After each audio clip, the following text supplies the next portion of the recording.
Good evening, Meghna, our esteemed panelists for the day, and all the attendees. A very warm welcome to the Be Singular Social webinar series. I'm Shweta, your host for the evening, and I'll be starting with telling you a little bit about Be Singular. Be Singular is a unique learning platform that empowers the next generation to create a real and responsible impact in the world by working with technologies of the future. A future skills academy for kids, which is a best group promoted venture. The entire team at Be Singular is driven by a massively transformative purpose to transform the education space and impact learning possibilities for next generation students. We all realize that the world of the future is going to be drastically different from what it is today, and the entire genesis of Be Singular is based on preparing students for those possibilities and a change scenario. We run courses in robotics and drones, artificial intelligence, programming, 3D printing, Internet of Things, AR and VR. The methodology of operation is through Be Singular Exponential Leaders Club, which is only for a community of students who are big dreamers, have a forward-looking approach, and possess the belief of solving global great challenges and help to make a positive impact. It's a unique kind of a platform which will provide a tribe of students who can share their experiences and foster ingenuity, which will benefit not only their generation, but also future ones. We also run online classes. These are structured online programs in various exponential technology domains. Be Singular Social is a non-profit arm of Be Singular. It has been launched in association with the Banyan, which is a leading daycare corporate center chain. The Banyan operates in various corporates and empowers women to be able to come back to work by taking care of their children while they are at the workplace. Our speaker for today is Meghna. Meghna is going to be speaking on art appreciation for kids. She'll be touching upon various topics like what is art, the difference between conceptual and realistic art, realism, pop art, abstract art, what could be the dimensions of art, and various fun exercises to make it an interactive, engaging session. It has been a wonderful experience interacting with her pre-webinar, and I am really looking forward to a wonderful session where she's going to be talking about her experience of hosting various illustrious personalities from across the globe at her gallery at Kolkata. Over to you, Meghna. Hi, everybody. I don't know if you all can see me yet. I'm just still trying to adjust the setup here so that I can start with my presentation. Apologies for the background. I have no other way to talk to you guys, but my setup is such that I need to be on the desktop. So I hope all of you are making good use of your time at this COVID-19, and all of you are keeping safe and home. And I think the fact that all of you are here says that yes, you're making very good use of your time to learn something new. So without much waste of time, I'm going to get to the heart of things, and just give me a moment before I can just get my screen on to you guys. Okay, hi everybody. Just a reconfirmation that you all can actually see me and see the presentation.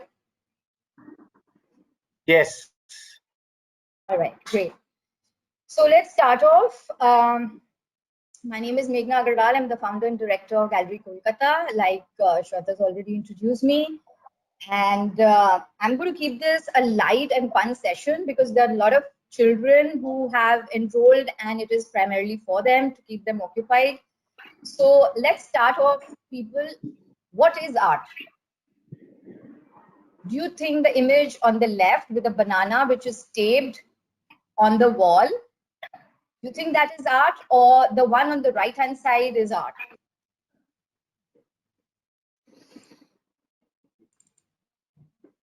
Can I see panelists answering this question somewhere, Siddharth?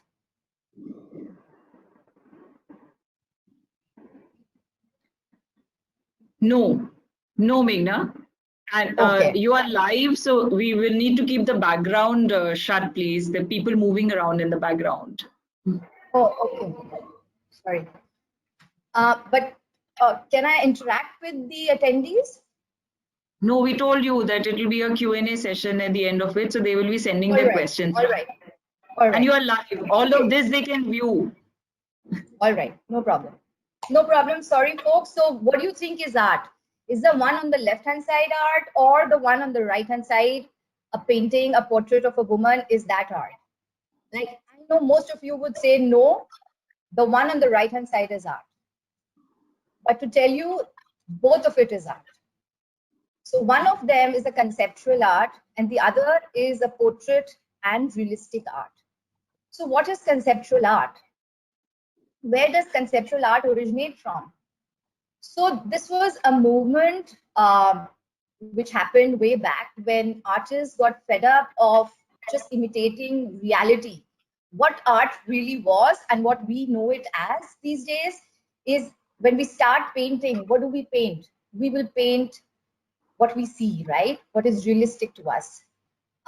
We'll paint what we can see, what we understand, and that is realistic art. But these artists got fed up of doing realistic art, and they were the ones who said, no, we just do not want to, we so do not want to follow what we can see and what everybody knows it is. We want to do something that we can think about. So where did this start, conceptual art? It was pioneered by a French-American artist called Marcel Duchamp. And it was a movement. This movement was called Dada, the Dada movement of art. And it questioned a long-held assumption that art resembles reality. So art is not only a portrait or a landscape or a one of these things that we can see, still life, etc. It is also a banana taped on a wall.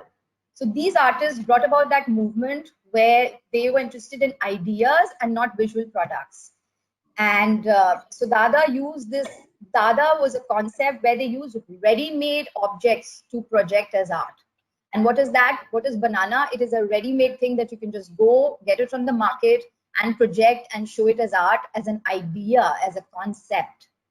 So a very famous when the most unique and the oldest form of Dada art was started by, like I said, the Marcel Duchamp, and the first object that he made and put it as art, sorry, he didn't make it, but he bought from the market and put it as art, was this urinal.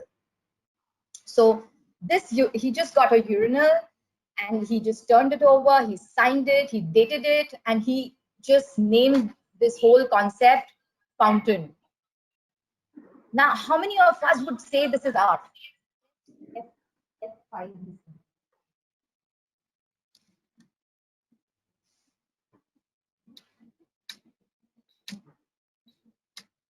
So how many of us would say that this is art?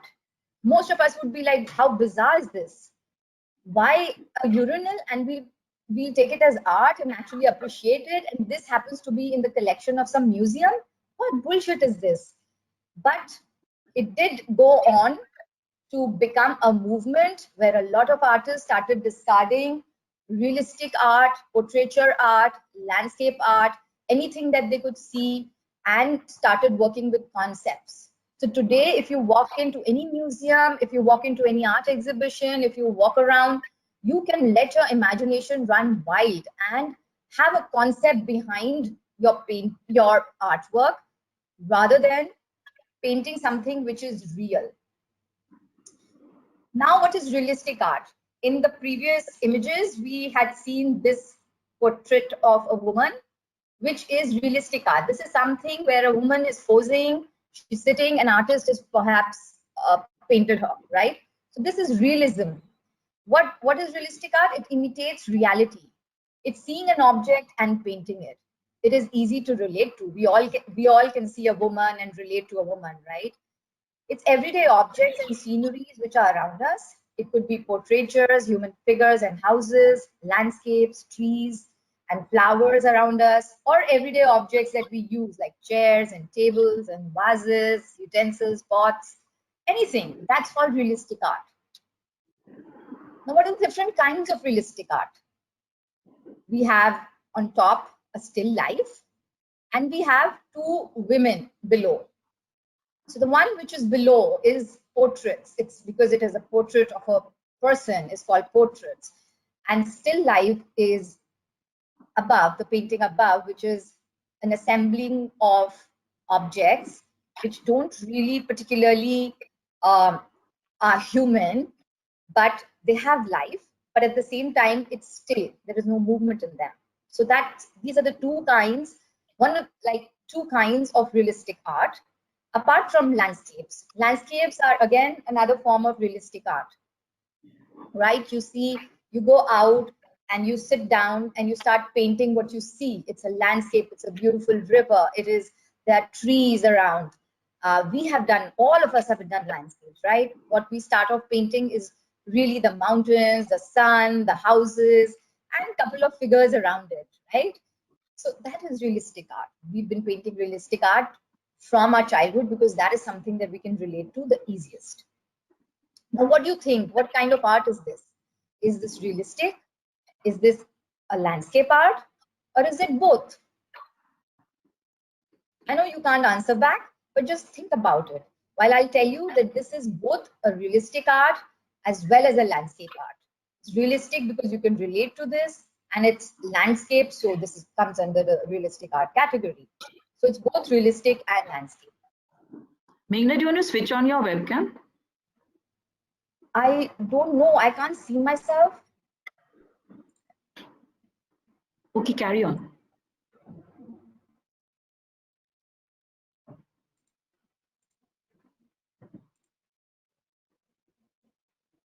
Just a moment. What art is where you are? So do you think people again have come to this image? There is a famous actress and there is a painting of her behind her with the artist. So what do you think? Do you think this is realistic art? Yes, this is very much realistic art. Why? Because it deals with figures and it deals with somebody who's a living being. Moreover, it's just a human being, so it's realistic. So let me come to the next slide.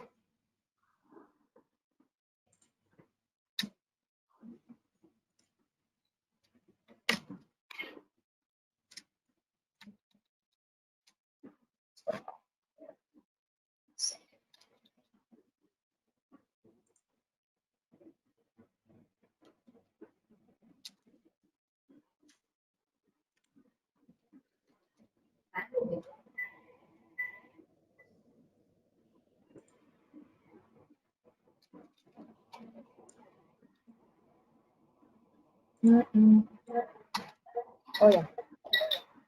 Okay. So that is realistic art. Now some paintings are bright and some are not. Why? Do you know the use of colors in art and how it impacts a painting?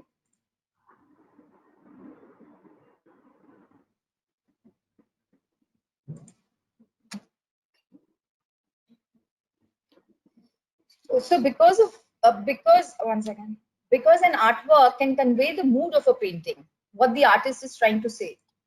So how many of us feel that if we sit to draw or if we see a really bright painting, we think that perhaps the artist at that point was in a lively environment or was not going through sort of any deep, sort of emotions, which is true, right? Because when they make darker paintings, right? The colors change.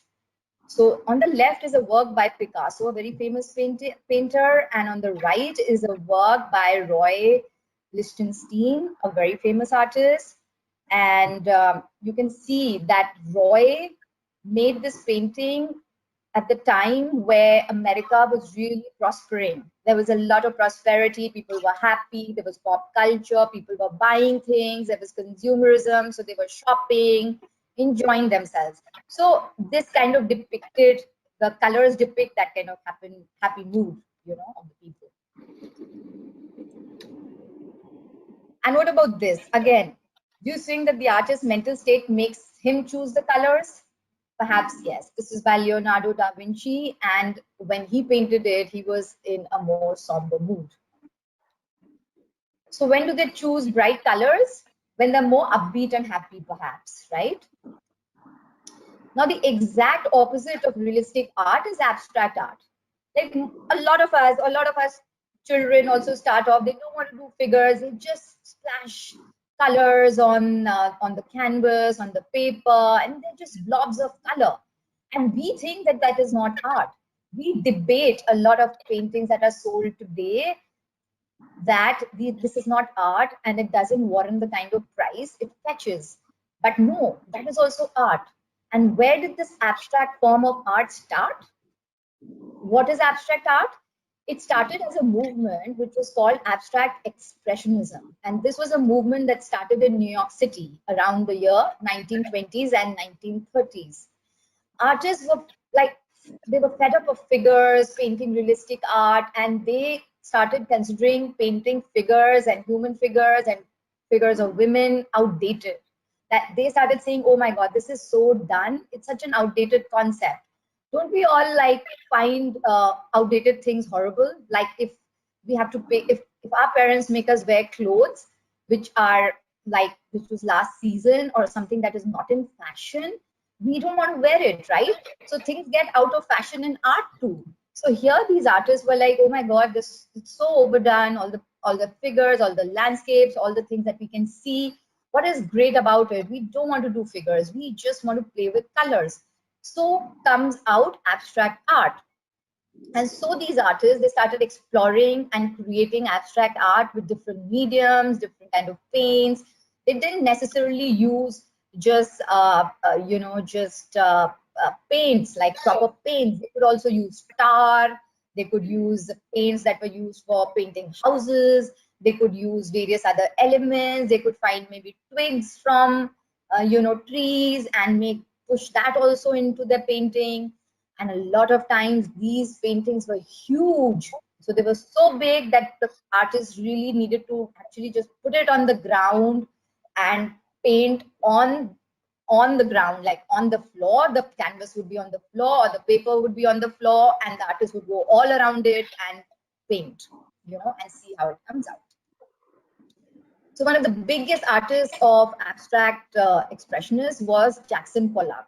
He was literally the person that started this movement, which was called, and this is like what I was explaining to you. He never really made the easel, and he never put his painting on the frame and put it. But when he painted it, it was on the ground with lots of splashes of colors all over. So he really played with his paintings.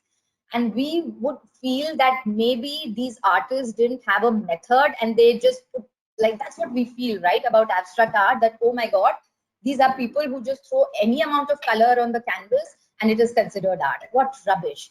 But no, these were big artists who actually had a method and they were trying to say something, but through abstractism. So what are the types of realistic and abstract art? Can it be a crossover?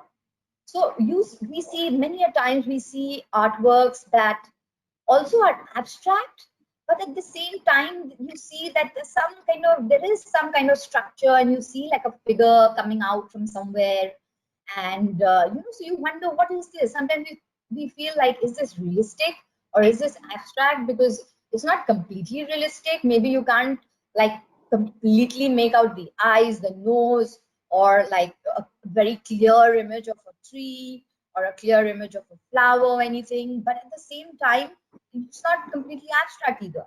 So can there be a crossover? Like this painting, for example. This was by an artist, by American-born artist, American artist who was born in Netherlands. And he started off with painting figurative works. But when he came to New York, at that time, the movement, the whole scenario, the whole, what was in fashion, what was going on in the art world was all abstract art. You know, everybody was painting abstract. They were listening to jazz music, and they didn't want any form. All the art critics and all the people who knew about art, they thought, oh my God, it's so outdated to have figures in your paintings, right? So he also started painting abstract art. So you will see all the other around the painting, around this figure, it's all abstract art. But at the same time, a few figures would creep into his work. Why? Because he was primarily a figurative artist. So sometimes when this happened, he was also shunned by the abstract artists and saying like, why have you put the figure? You have, this is not done. But many times he painted just abstract, and sometimes these figures would creep in. Now this is, what would you say this is? This is an abstract art, right? We cannot make head nor tail of what is going on in this painting. Now let me tell you what this painting is and how it came about. Now this artist called Franz Line, and he used to make figurative art. So he would paint figures, he would paint chairs, he would paint different objects. He was just a normal figurative artist. So when this movement was going on, what he did was he projected one of his paintings, the image of one of his paintings of the chair onto the wall with a big projector, and taking out a portion of it, the shadow that came out was completely abstract. And he was like, oh my God, this is such an interesting image, which comes out of a realistic object, but but in another form, it comes out in an abstract form. And what he started doing was painting that abstraction into the canvas, right? So interesting, right, people? So you may have a pen in hand, and you may not want to paint the pen, but you might just want to take the shadow of the pen and paint that whole abstraction. You know, if you enlarge the shadow of the pen and you paint a portion of it, it would be abstract art. So this is what this particular artist started doing, which was actually realistic but abstraction. So it was also part of that movement. Now coming to another art, this is a very famous painting, but what is it? I mean, what is this painting? How can a watch look like this? It's melting like a candle. Do you think that is even humanly possible? We've lived in this life for so many years. Have you ever seen a watch like this, that it starts just melting away? So what exactly is this? So this was a movement called surrealism. Now tell me something. In your mind, when you're in your dreams, don't you think anything can happen? When we dream, don't you think we have such bizarre, such absurd dreams that sometimes you can't make, like, it's not real, that something like that can't exist in reality, right? So where does that come from? That comes from your subconscious, your conscious mind and subconscious mind. So your subconscious mind is something that you're not aware of. You just may have it there, but you don't know, and you can't feel it. So all these things come to you when you're dreaming. When you are like in your subconscious state, all these elements come out. That is why your dreams are so colorful. Your chairs may be flying in your dreams. Your mom may be like wearing military clothes, which she doesn't usually wear. Your father could be doing something which he doesn't really do. And you could look like a Barbie doll. Anything is possible in a dream, right? So this whole concept, this was a group of artists who said, like, look, I think there's so much more to art. I mean, I want to paint what are these dreams that come to me, these objects in my dreams that come to me, which is so interesting, and they're so unique, and they're so different, So we want to paint that. So these group of artists started painting their dreams, their subconscious minds, things and they were very influenced by the psychologist Sigmund Freud. If I mean, most of the adults would know Sigmund Freud. I don't know the age group of children who have enrolled right now, but they're supposed to be over 13. I don't know in school if you're learning about Sigmund Freud, but if you have psychology, Sigmund Freud was one of the biggest psychologists who gave us various important answers to what goes on around us. For example, like how many mothers are crazy about their sons? Usually you will see that mummies are all crazy about their sons and papas are all crazy about their daughters, right? And the daughters are crazy about their papas and the sons are crazy about their mamas. So why are the sons called mama boys and not papa boys? And why is the girl called a daddy's girl and not a mummy's girl? So there's a reason. This was said by Sigmund Freud, who was the psychologist who said that it is the Oedipus complex where the opposite sex gets attracted to the opposite sex. There's a relation, there's a sort of a affinity for a mother to be closer to her son and a father to be closer to his daughter. So this all comes, these are all these psychologists, this was all taken out by Sigmund Freud. So all these artists started following Sigmund Freud and going through his talks and started painting dreams basically. This is one of the most famous artists of this movement, surrealism movement. Surrealism is what? It is not real. That is why it's called surreal. Realism is what? What is real, what we can see, what is. We have a woman with a nose and an eyes and a hand, two legs. We can see it. We have chairs which have like 4 legs. We can see a car, we can see birds. But surrealism is something that is not real. That is just a figment of your subconscious mind. So Salvador Dali was a Spanish painter who was one of the most famous artists of this movement. So now in this painting, if you see, there's a figure which is on top, like it is literally on this, like it's flying, kind of flying. There is some connection which is going down and there's some people on the ground. So do you think like a half bust figure like this can actually fly or like be mid-air? No, right? So this is all surrealism. Coming back to the painting I showed you in the beginning, this is a very, very, very famous painting by Salvador Dali, and this was called The Persistence of Memory. And this is a painting which took like people by rage when it was displayed. Everybody was going crazy. They had not seen anything like this. They're all used to seeing landscapes and real people, and this was something that took like all art lovers and all art followers by storm. They were like, oh my god, what is this? They were so fascinated. They were so fascinated to understand that this is something that comes from your subconscious mind, it comes from your dreams. And Dali became so famous, and these were large scale paintings, and that was a movement of surrealism. We also see a lot of Indian artists. When you see anything that is not real, it is imaginary, you can easily now say that, okay, this comes from surrealism. This is something that is not possible, but it can come from the figment of your dreams and your subconscious mind, and so it's surrealism. Okay, over to the next slide. Now we come to pop art. What was pop art? Now, after the World War II, I'm not going to make it very heavy because they're kids. I'm just going to tell you bits of it, that after the World War, America was, like I said, they were enjoying, like I showed you a painting in the beginning by Roy Lichtenstein, and I said that they were colorful paintings. And why probably they were colorful? Because they were made at a time where the country was prospering, people were prospering, there was a lot of money, there was a lot of growth, people were buying a lot of things, they were shopping, they were happy. So perhaps that is why their colors were bright.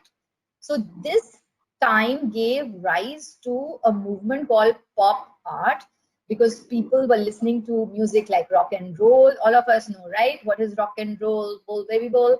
So children, we know what is rock and roll. You can Google back and see what what rock and roll was. Children were getting rebellious, and they were using a lot of pop music and art to express themselves. And Marilyn Monroe at that time, a film actress, became a very big icon.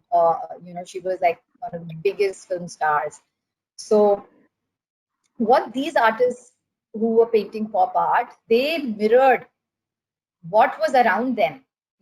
They mirrored that mass consumerism was very prevalent at that time. People were buying a lot of things, like if they were buying clothes, they were buying a lot of things. There was a lot of production in the factories and everything.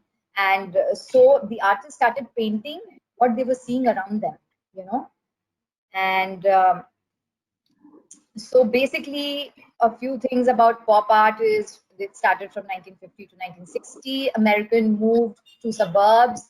There was a lot of housing available, and they were buying a lot of things. The television came into being, and it replaced the radio. At one time, people could just listen to the radio, right? Then came television, and this was the time that television came. People could see see images, right?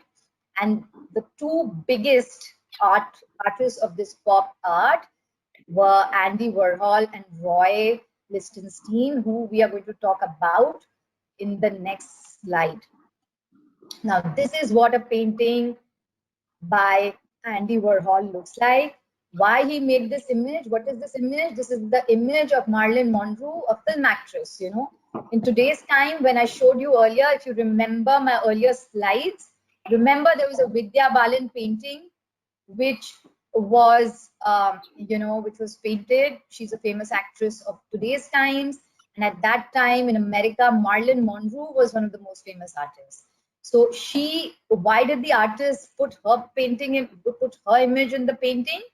Because they were trying to imitate reality and show as is where is, like what are the things that were popular at that time. They were trying to bring that imagery to art. So this was one imagery and today, if you go and see, you will see a lot of imitations and what would you say, a lot of inspirations from pop art all around. Now, if you start noticing, if you go to the market, you will notice cushions, bright cushions. When they have these kind of imagery, you'll know immediately that that this is pop art and where it originated from. These are not something that is done by artists of today, but this is actually done and formed by artists from 1950 to 1960 in America, and this was the pop movement. Now, something like this, like what is this? I don't know if you can see the image clearly. These are cans of soup. So when there was a lot of shopping, when you go to the supermarket, when you go to Spencer's, when you go to shop, you see like all cans are put in one place, all Maggie packet noodles are put in one place, all the things like all the chocolates are put in one place. Now what the artists started doing, they used to go to the malls and they saw all this consumerism that people are just buying. They said, okay, why not paint this? So even like they started painting cans of soups. They just got that and like, okay. And of course it became art. It just doesn't become art like that. There's a story behind how it became art, but for now they started painting all these things, and you can go and try painting perhaps a packet of Maggi noodles or anything that you fancy, a wrapper of some chocolate or whatever you want. Try it, make it in different colors, make the same imagery but in different colors, and you will have your own Andy Warhol painting. Another famous artist I spoke about was pop artist was Roy Lichtenstein. Now what he started, like this is his style. So he merged cartoons with art.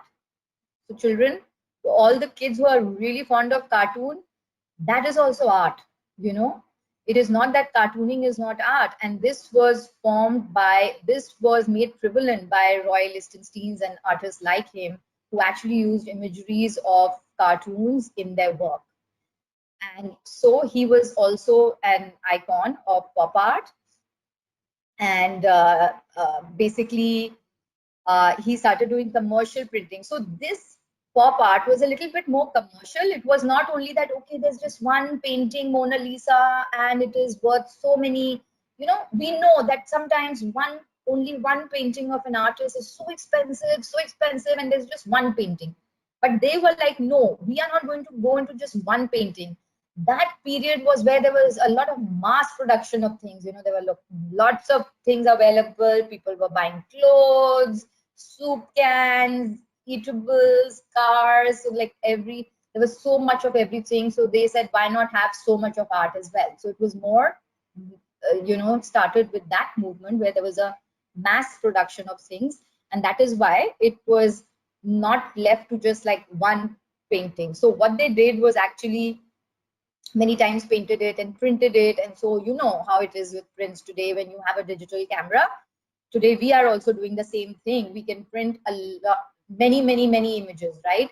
And today, I mean, remember those were the times when we didn't have these filters.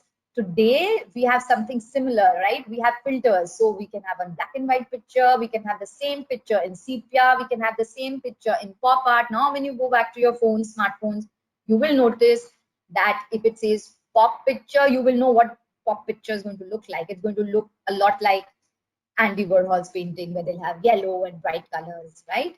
So we have the same facility now in our smartphones in the digital world, but at that time they did it by screen printing and other methods.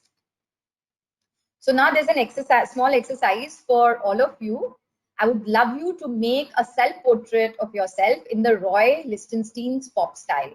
Okay, so you can have yourself, make yourself like, if you're young, you're fond of playing basketball, you can go make yourself like with a ball like this.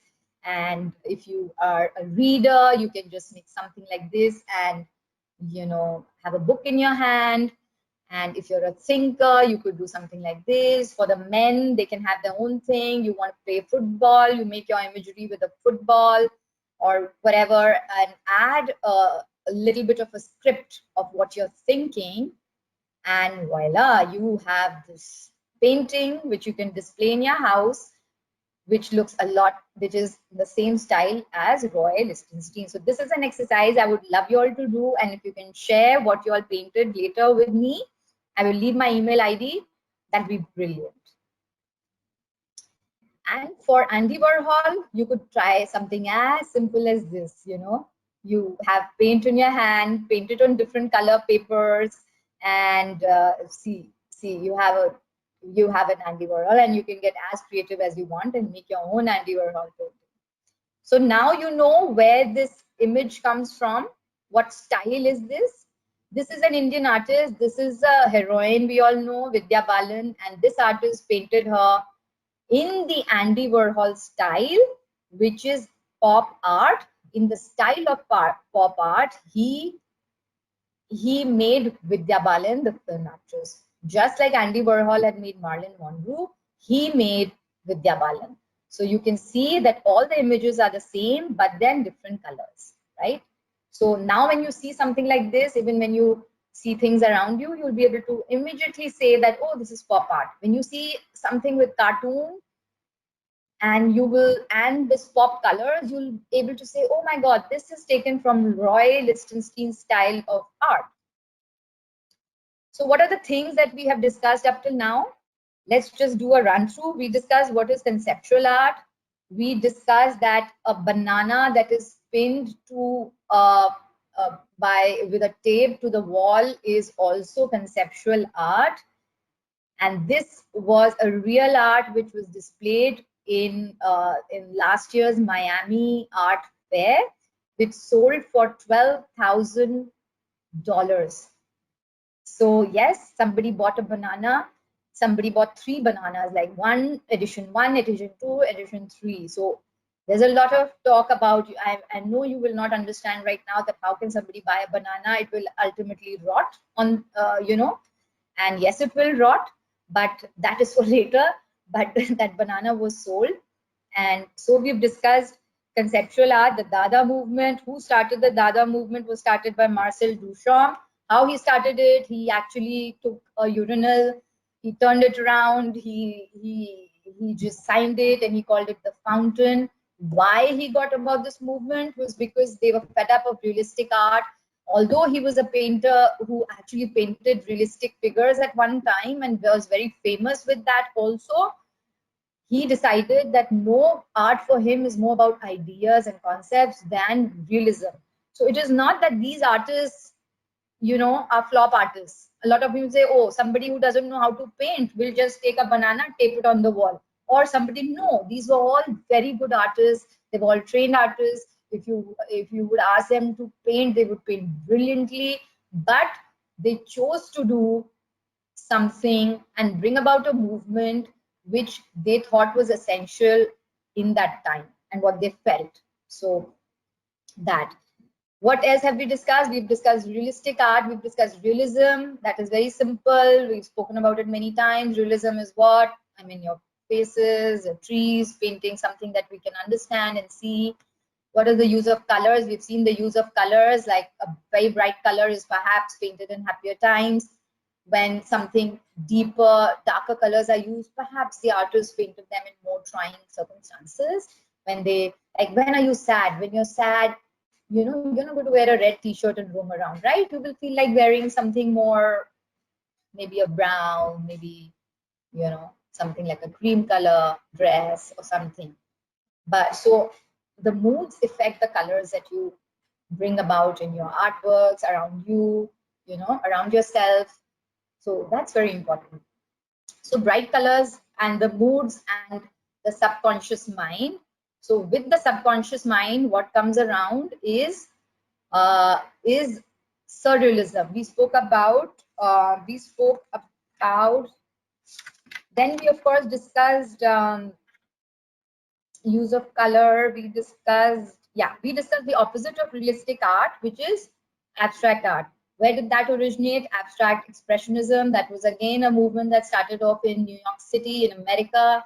That started off because artists were very fed up of using the, you know, figures. They thought it was very outdated. They thought it's out of fashion. They were like, oh my God, the same old things. No, we'll just paint.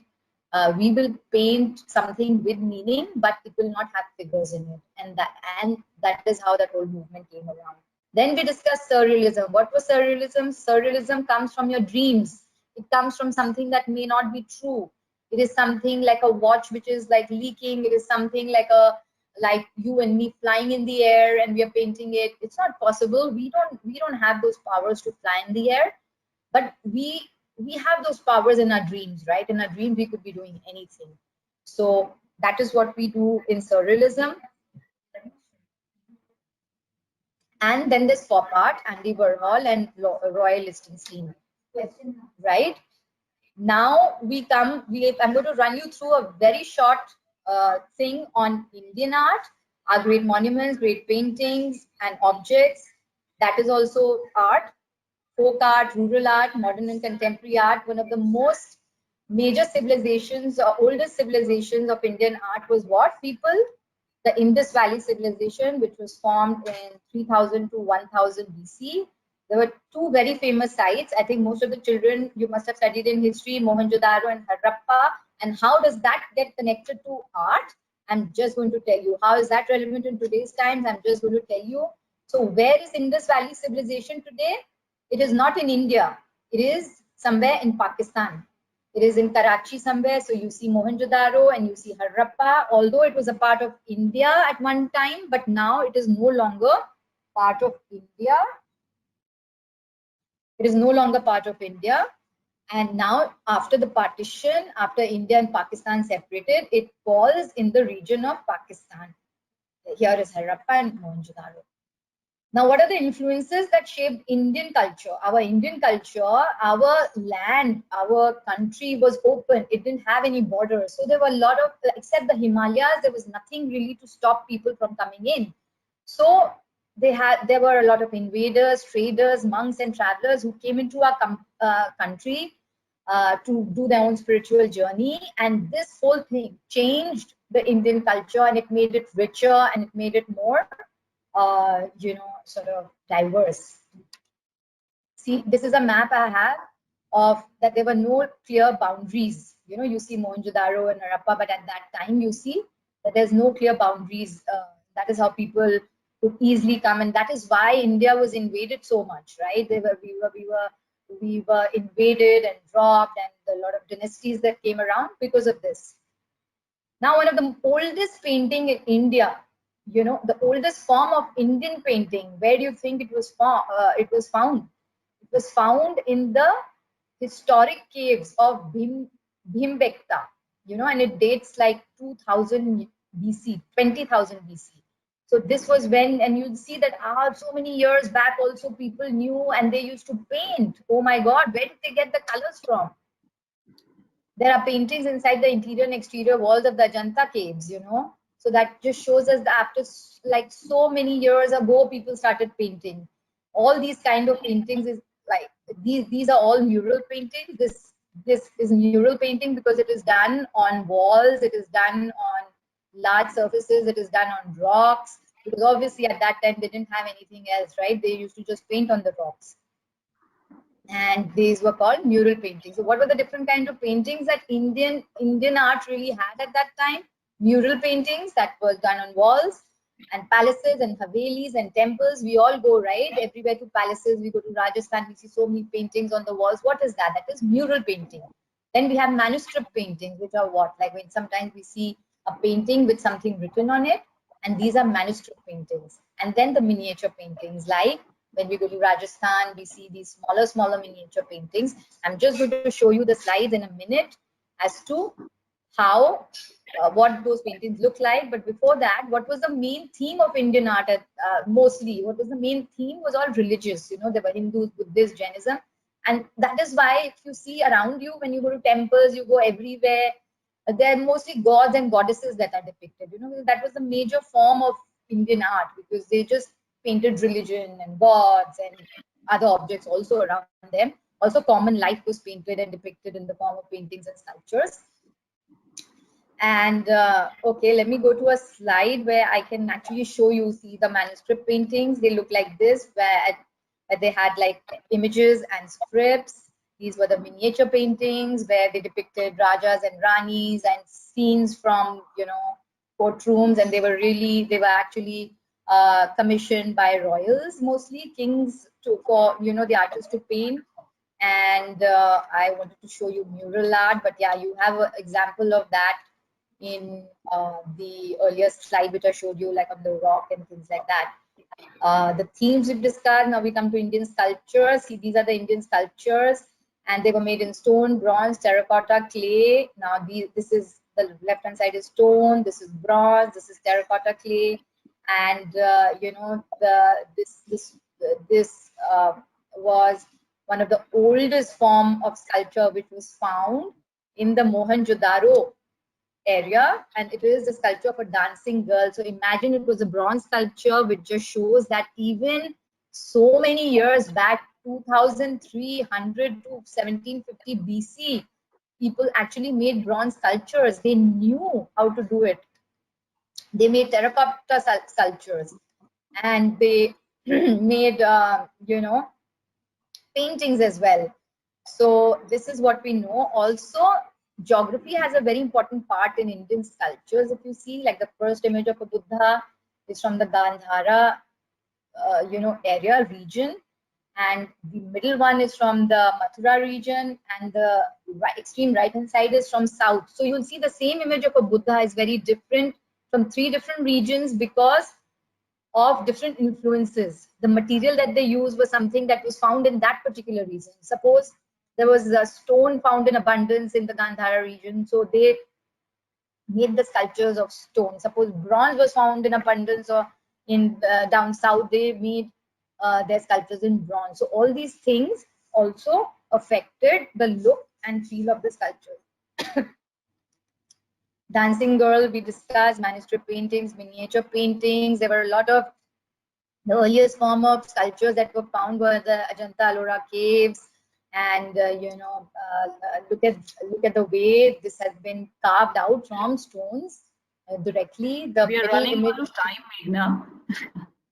And yeah, I'm just finishing off. It is what we know now is the most ancient civilization, Indus Valley civilization, the most ancient paintings and sculptures. We have the dancing girl, And oh my God, I forgot to put an image of a priest, which is very famous, but I'll next time. We've seen different kinds of paintings, different themes in paintings and sculptures and how they're carved and the materials that were used in sculpture making. So now we are running out of time, and I think we have had enough talking. So thank you so much, people, and keep learning. And whatever you want to ask me, now you can ask me questions. Thank you.